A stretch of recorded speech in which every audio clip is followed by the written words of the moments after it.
Olá, amigos e irmãos, sejam muito bem-vindos ao canal Vídeos Diversos e ao Ministério Mostrando a Verdade. Esse ministério foi fundado já há alguns tempos atrás. Deus colocou no meu coração aqui o desejo de compartilhar aquilo que nós temos aprendido, até para que nós venhamos cumprir o nosso ministério. E hoje nós queremos falar aqui sobre seita. O que é uma seita? Quais são as características de uma seita? De princípio, nós vamos aqui dizer que seita, ela é um grupo separado dentro de uma mesma religião, digamos assim, né? Por exemplo, quando Jesus veio à Terra, ali era o judaísmo. Só que o judaísmo já tinha vários grupos dissidentes. Esses grupos dissidentes eram seitas. Então tinha a seita dos fariseus, tinha um outro grupo saduceus, tinha outro grupo chamado essênios, tinha outro grupo chamado os herodianos e tinha outro grupo chamado zelote. É isso que nós temos conhecimento. Tinha também os nazarenos e assim por diante, né? E lá para frente apareceu os cristãos. Agora, só para uma resposta rápida, o cristianismo ele é uma dissidência do judaísmo? Não. Entendemos que o judaísmo acabou com o cristianismo. Cristianismo não é uma forma de judaísmo e nem uma seita dentro do judaísmo. O judaísmo cessou, agora cristianismo. Mas dentro do cristianismo existem várias seitas, várias divisões. Bom, irmãos, nós vamos falar em termos gerais aqui, tá? Em termos gerais, nós vamos dizer aqui que várias características que você pode aí observar para ver se aonde você está não é uma seita. Uma das características é a ruptura com a sociedade. Eles costumam criar um grupo querendo se separar da sociedade, com ideias contrárias ao que está na sociedade aí. Às vezes até colocando um radicalismo religioso e também uma intolerância ou fundamentalismo. Ou seja, um grupo separado querendo dizer que eles são o tal, né? Se separando dos demais grupos, não tendo comunhão com os outros, tentando ser, muitas vezes tentando ser os únicos. Qualquer igreja, qualquer denominação que disser que é única na Terra, já é a característica que você pode já de cara colocar como seita. Não existe igreja verdadeira nessa terra. Igrejas são pessoas, independente de onde eles estejam congregando. Veja aí, por exemplo, as 7 igrejas da Ásia. Eu não vou ler aqui para não tomar muito tempo, né? Mas o Apocalipse ele fala das 7 igrejas da Ásia, onde até os líderes estavam corrompidos, mas sempre havia um grupinho lá no meio remanescente. Um grupinho ali que eram fiéis a Deus. Então eles começam a fazer um grupo fechado, né? Um grupo fechado, querendo se separar até mesmo da sociedade e dos demais grupos. Então, dentro do cristianismo, hoje está cheio de seitas aí, né? Aqui vale a pena falar sobre o exclusivismo. Eles começam a dizer que eles são o único grupo que Deus levantou. Os demais grupos aí, ó, se você estiver naquele grupo, nesse ou naquele, você está perdido. Para ser salvo, você tem que estar ali. Então, esta é uma característica cabal de uma seita. Não precisa outra característica, tá? Se o grupo que você tá tem essa característica, dizer que a salvação está só ali, então veja se vale a pena ficar lá ou se você vai ter salvação lá dentro. Porque isto é antibíblico. A salvação não vem por meio de uma seita, vem através de Jesus Cristo. E Jesus Cristo, a salvação, ele oferece a todos. Segunda característica que nós vamos trazer aqui é obediência a um chefe ou a um guru, né? As pessoas têm uma obediência cega às vezes, né? Aí a obediência é cega, ninguém pode mais falar daquele guru, ninguém pode falar mais daquele grupo que ele está. Sendo que, meus queridos, você sempre tem que ver os dois lados da coisa. Se tem alguém te criticando, criticando onde se está, você tem que ouvir a crítica. Agora, essa seita vai dizer que você não deve ouvir. Mas quando eu comecei a ser obreiro, o pastor lá com quem eu aprendi no começo, ele já falou que nós temos que fazer uma autoavaliação. Se nós temos que fazer uma autoavaliação, ou seja, uma avaliação em nós mesmos, então nós temos que avaliar onde nós estamos congregando também, o grupo do qual nós estamos pertencendo. Se as doutrinas, se os ensinamentos que eles estão trazendo lá é realmente condizente com as escrituras, com a verdade bíblica. Então essa passagem aqui eu aprendi já no princípio do ministério. Do meu ministério eu aprendi essa passagem aqui, ó. Mateus 16, do 13 em diante. Diz assim, ó. E chegando Jesus à parte de Cesareia de Filipe, interrogou os seus discípulos, dizendo: Quem dizem os homens ser o Filho do Homem? Aqui, irmãos, aqui Jesus, ele estava aqui demonstrando que ele queria saber o que as pessoas estavam falando a respeito dele. Agora a pergunta é, Jesus não sabia? Irmão, Jesus era Deus, ele sabia de todas as coisas. Então ele fez isso aqui para deixar um exemplo para nós, que até ele mesmo estava sujeito a ser avaliado por outras pessoas. Então nós estamos sendo avaliados, estamos sendo medidos a todo momento. Nós estamos sendo julgados. Então a própria Bíblia, em, acho que 1 Coríntios 8, 11 e 28, diz assim, ó, examine esse homem a si mesmo. Mais adiante ela diz, ó, se nós julgássemos a nós mesmos, não seríamos julgados. Né? Aí quando nos julgam, tem gente que quer medir a gente com a régua dele, né? O único julgamento legítimo que você pode fazer é um julgamento usando a palavra de Deus. Nós estamos sendo julgados a todo momento. E é hipocrisia dizer, não julguei para não ser julgado, porque nós estamos julgando a todo momento, está saindo julgamento da nossa boca. Se você está pregando a palavra, você está proferindo um julgamento. A palavra de Deus é um julgamento. Mas o primeiro que você deve julgar é você mesmo, assim que a Bíblia nos ensina.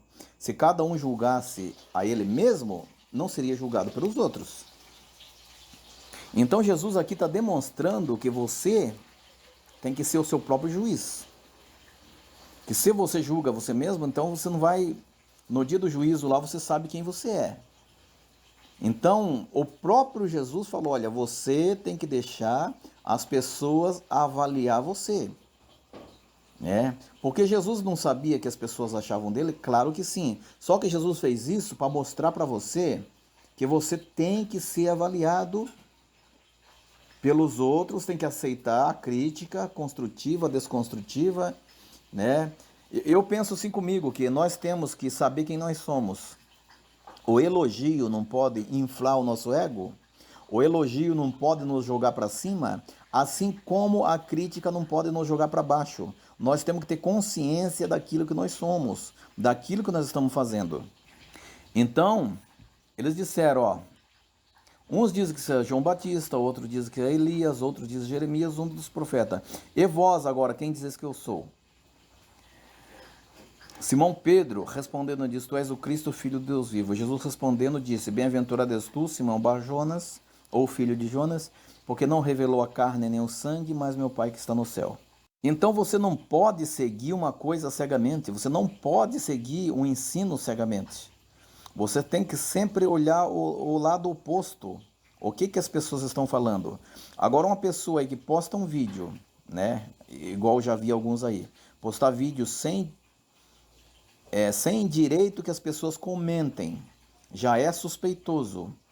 Aí, por exemplo, vai lá, cria uma rádio, falar lá no rádio ninguém vai interferir. Mas só que o povo começa a pegar conteúdo de lá e jogar no YouTube. Não adianta, meus queridos, ficar no anonimato ninguém fica, isso é besteira. Então, se você está seguindo aí uma religião, ou igreja, sei lá como que se queira chamar aí, cegamente, e você fica bravo, nervoso, né? Você fica aí enraivado, querendo até pegar a pessoa e trucidar, então você está dentro de uma seita, então você está sendo um sectário. Eu não me preocupo, irmãos, eu congrego numa certa denominação, quem quiser falar mal de lá, fale. Até porque eu mesmo sei que lá não há perfeição. Se eu, se eu trouxesse aqui aonde eu congrego como sendo o lugar perfeito, eu estaria sendo hipócrita. Se eu me colocasse aqui como o perfeitão, eu estaria sendo hipócrita, porque perfeição só há em Jesus Cristo. Até nos personagens bíblicos não há perfeição. É por isso que você tem que seguir Jesus, e não líder religioso e nem os apóstolos. Você deve ali seguir cegamente, porque eles também erraram. A primeira característica é isso, né? Um fundamentalismo, uma ruptura com a sociedade, né? Agora você não deve nem falar com as pessoas por aí, né?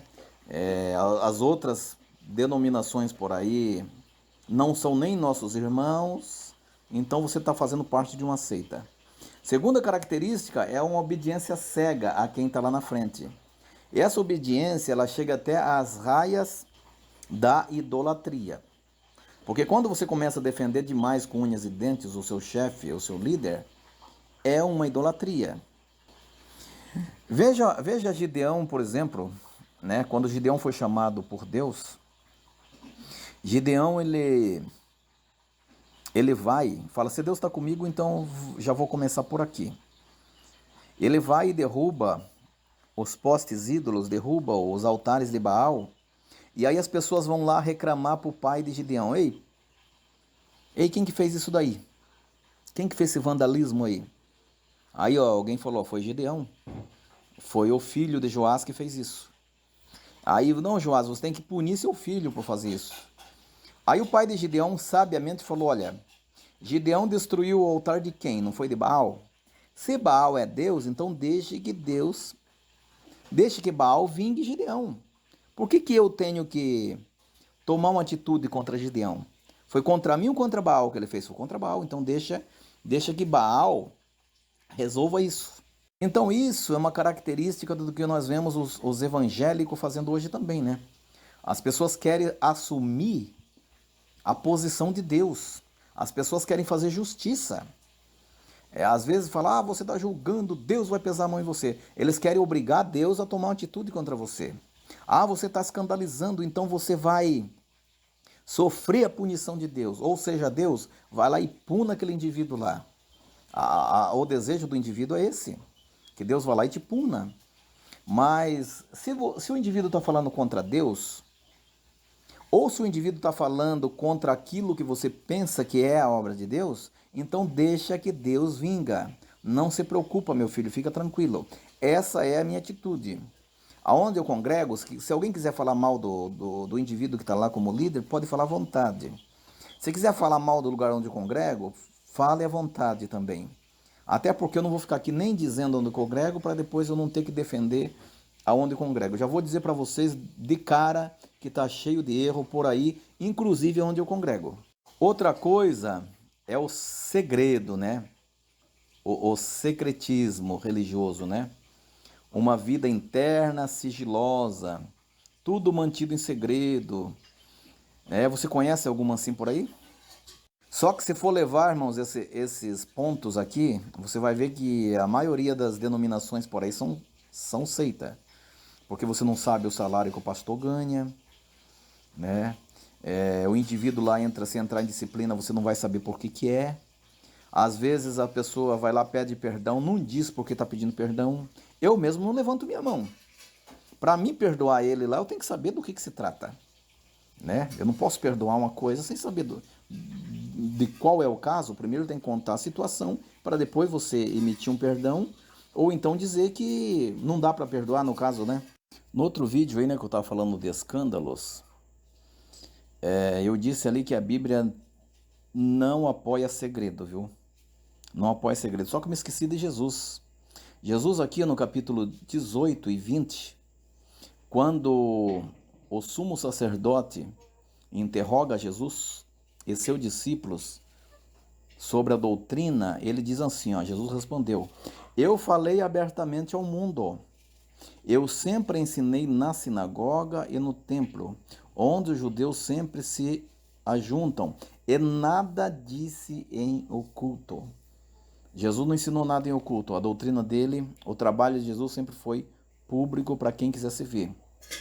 Então são seitas heréticas que costumam manter as coisas em segredo. Só que nesse ponto aqui é complicado, né? Porque a maioria das denominações por aí tem o seu segredinho. Então uma denominação acusa a outra de ser seita, mas no fim das contas dá para concluir que todas elas são. Uma outra característica de seita, isso eu aprendi quando eu comecei a fazer teologia. Eles diziam lá, tem a parte lá de seitas e heresias. Dentro da teologia tem essa grade curricular, vamos dizer assim, né? É uma parte ali da matéria que é chamada seitas e heresias. Você vai estudar isso. E lá dizia que a seita, uma das características da seita, ela tem a Bíblia e mais algum outro livro. E mais alguma outra fonte. Ou seja, uma igreja que pauta a doutrina dela na Bíblia em revelação, completamente errado. Tem que pautar única e exclusivamente na Bíblia. Ah, porque fulana foi lá no inferno, trouxe de lá a doutrina. Característica de seita. Agora, uma das características de seita é ter a Bíblia e uma outra fonte. Agora, veja bem. Por exemplo, tem... Sou obrigado a citar nome aqui, né? Tem uma pessoa que já se foi. A Ellen White, ela escreveu vários livros. E tem uma certa denominação aí que coloca os ensinos dela no mesmo pé de igualdade com a Bíblia. Ou seja, então caracteriza-se uma seita. Porque ela tem a Bíblia e mais uma profetisa. Se você tem a Bíblia e mais alguém lá que revela uma profetisa, então é seita herética. Só que dentro desse mesmo padrão, por acaso não vai se encaixar a revistinha do Escola Dominical? Porque a pessoa tem a Bíblia e mais um curso de teologia. Curso de teologia não é um negócio que está fora da Bíblia? Por que cria um curso de teologia? Para padronizar. Até se você fizer curso de teologia nessa denominação ou nessa seita, vamos dizer assim, se você for para outra, elas não aceitam o curso. Principalmente se for meio diferente. Agora, curso de teologia tem autoridade divina? Não. Não tem, porque a Bíblia é uma só. Agora, curso de teologia tem um monte, né? Tem unicista, trinitariano, calvinista, arminiano, amilenista, pós-milenista, cessacionista, continuista, dispensacionalista, mortalista, imortalista e assim por diante. Então, um contrário ao outro. Mas só que a Bíblia é uma só. Então, nós temos que aceitar somente a Bíblia como fonte de inspiração, como fonte de regra, de fé e prática para a nossa vida. O resto que sai disso, irmãos, é tudo heresia. Seja revelação, seja um livro, seja a Bíblia mais um livro, a Bíblia mais uma profeta lá revelando, completamente antibíblico. Só que é assim, né? A gente aprende isso. A gente aprende isso, que qualquer denominação que tem a Bíblia e mais uma outra fonte, ela se torna seita. Só que aí complica as coisas, porque vamos para a prática aqui. Chegue lá na denominação que você congrega e chega lá e faz uma pergunta. Eu quero saber uma coisa que eu estou na dúvida. Essa revistinha aí da escola dominical, ela tem autoridade divina, sim ou não? Se eles disserem que não, você fala, então eu não vou vir mais aqui, porque nós estamos com um livro aqui que não tem autoridade divina. Então eu vou se eu quiser, se eu não quiser eu não vou para a escola dominical. Só que você é obrigado a ir, viu? Se você é obreiro, em muitas denominações por aí você é obrigado a ir na escola dominical, que senão você é punido. Agora, se eles disserem, não, a revista Escola Dominical não tem autoridade, aí você pode, então, não vou vir mais. Por que se coloca aí até punição quem não vier aqui? Agora, se eles disser que tem autoridade divina, então aí você vai dizer, então, isso aqui é uma seita. Porque a maioria dos estudiosos da Bíblia, dos teólogos, eles classificam a seita uma gama de característica né, que são colocadas ali que vai apontar que aquela é uma seita. Uma delas é que tem a Bíblia e mais uma outra fonte de inspiração, seja revelação, ou seja um livro, ou seja qualquer outra fonte. Agora, qual é a denominação que não tem um livrinho lá no meio? Uns têm o gibi da Ellen White, outros têm a revistinha Escola Dominical, outros têm a Escola Sabatina, outros têm curso de teologia. Então eu já cheguei na conclusão, irmãos, que o que está por aí são tudo seitas, se for para você classificar. Agora, a seita é lá a outra. Aonde eu estou congregando não é seita. O erro está lá na outra. Onde eu estou aqui, eu vou me virar nos 30 aqui para defender aonde eu estou congregando. Mas tem coisa que ainda passa, né, irmãos? Tem coisa que ainda passa. Se for um livrinho ali moderado, não levar as pessoas ao erro. Se for revelação, não levar as pessoas ao erro, induzir as pessoas ao erro, até que passa. Só que ficar acusando essa ou aquela de ser seita é complicada. Porque as mesmas características que você usa lá contra a outra, você vai ver que tem lá onde você congrega. Outra coisa é o emocionalismo, né? O emocionalismo. Irmão, nós temos que agir, eu aprendi que nós temos que agir mais pela razão do que pela emoção, né? Tem certos momentos aí que se for para você agir pela emoção, você faz besteira. E se você pensar um pouco, raciocinar mais um pouco, você não faz certas coisas. Então, hoje em dia, nós estamos aí, né, no emocionalismo. Outra coisa, irmãos, eu sou obrigado a falar aqui, que é, afinal de contas, nós estamos aqui para ajudar vocês, principalmente a abrir seu olho.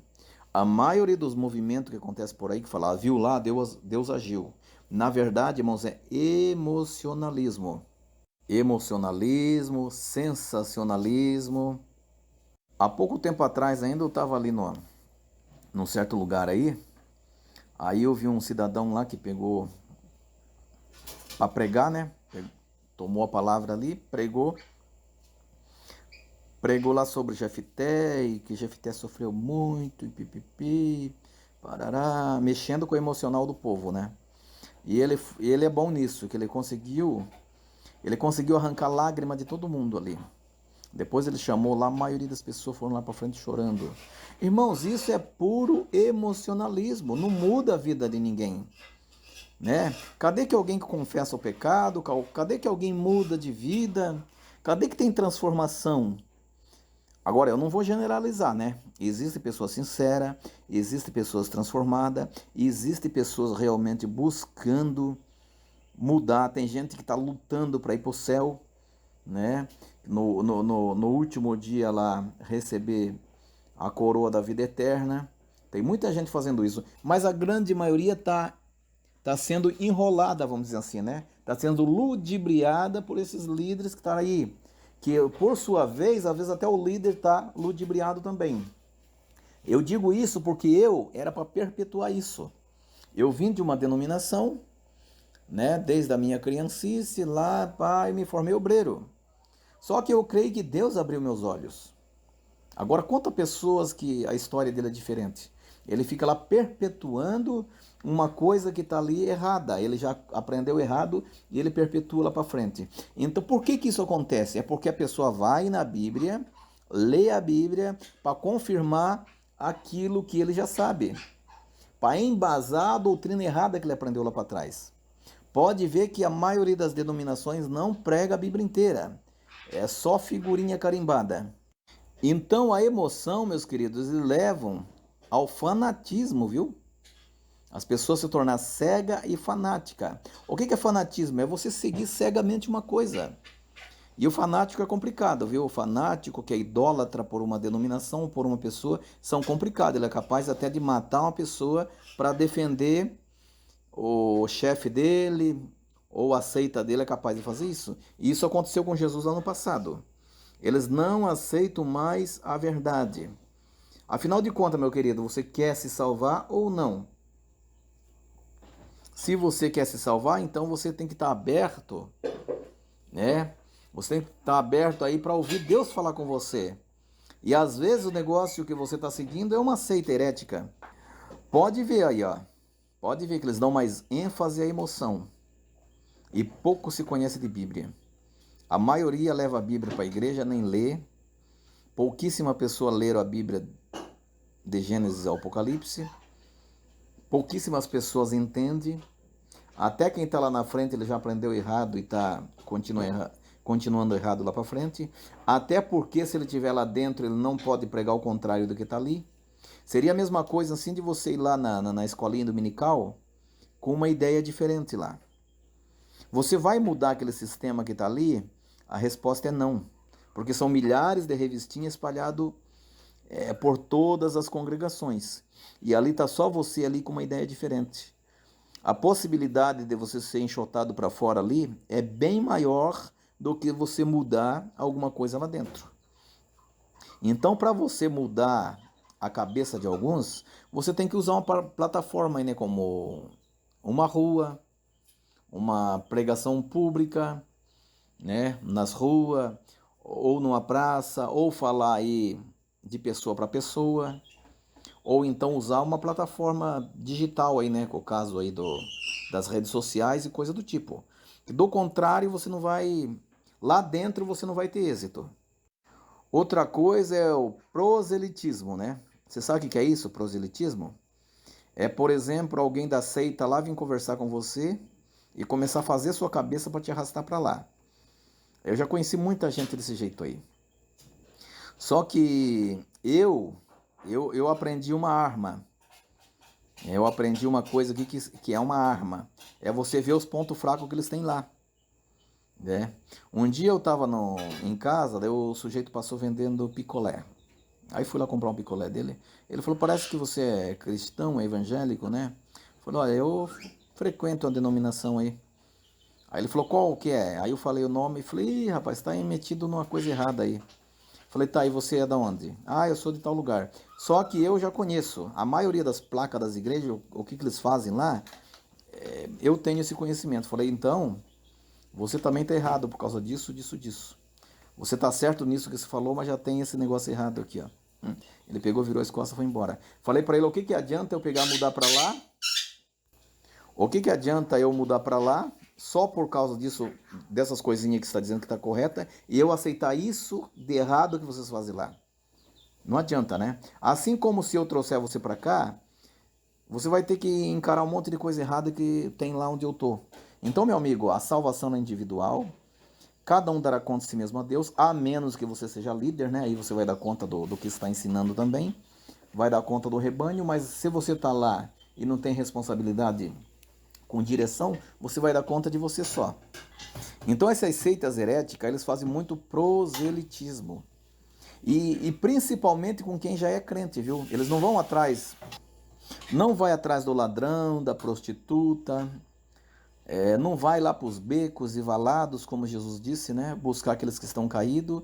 Eles vão atrás daquelas pessoas que estão já salvas por Jesus Cristo, que já estão bem numa denominação lá, e vai lá tentar arrancar a pessoa. Por quê? Porque é mais fácil, né? A ovelha já está, como diz outro, já é vaso pronto, né? O indivíduo lá abriu uma igreja e falou, olha, sabe o que eu vou fazer? Eu vou orar aqui para Deus mandar vaso pronto para cá já. Então, pegando mais uma vez aqui o edificar João Pessoa aí como exemplo, o que eles faziam isso, era isso também, né? A escola de obreiros que eles fundaram lá, na verdade, era proselitismo. Eles iam pegar crente de outra igreja e levar para lá. Até eles diziam que tinha que ser tratado lá. Tinha uma certa mulher aí, que ela conversou comigo aqui e falou que ela ia abandonar o marido para ir lá para ser tratado. Mas aí eu falei para ela, mas peraí, você não pode ser tratado por Deus aonde você está? Essa é a pergunta.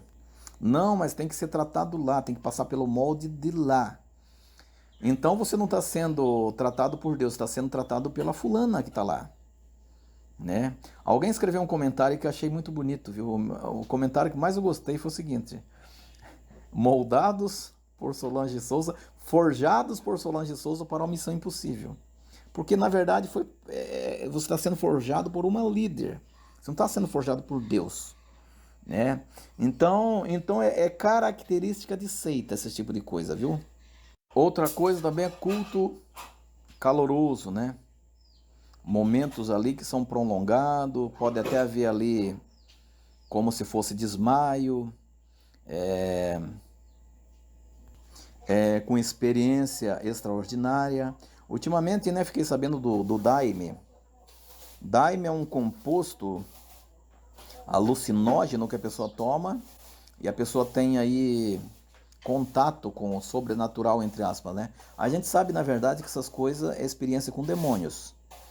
Eu acho que no ano de 2008, por aí, eu estava congregando lá numa certa denominação, e aí a pessoa que estava ali na frente, né, daquele grupo ali, onde eu estava lá, ele começou lá a sempre visitar lá uma outra denominação lá, um outro movimento.